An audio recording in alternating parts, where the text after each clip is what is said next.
Hello food lovers and everyone! Magluto po tayo ngayon ng minatamis na santol ni Waday. And who is Waday? Waday is my nanay Ninang Tiday. Original recipe niya po ito. At dahil maraming na-harvest na santol si Hubby Harold, ayan, may naisip na naman ako na lulutuin. Thanks to you! Minatamis po na ito ay most suggested din ng aking kinakapatid na si Kaka Dennis at Donald dahil meron po kami nito dati sa probinsya all year round. Shout out din to you, parang Vincent, dahil isa ka sa nag-suggest at nagturo din kung paano ang process ng pagluluto nito.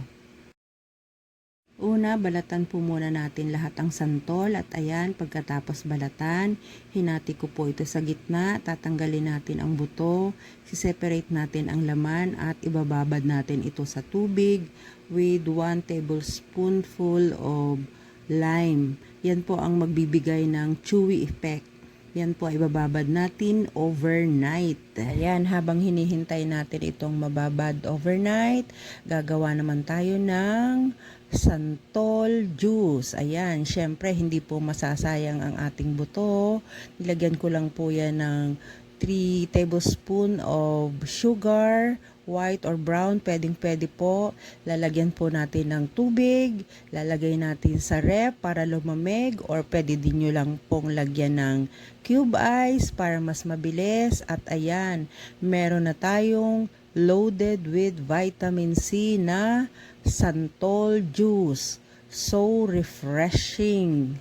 At ayan, purong-puro po talaga ang vitamin C nito. At ayan, nirefill ko pa po ang tubig niyan dahil sayang naman yung asim. Dahil sobrang sarap po talaga nito. 2 thumbs up. Approve. At ayan, natapos na po ang overnight. Hinango na po natin ang ating binabad na santol.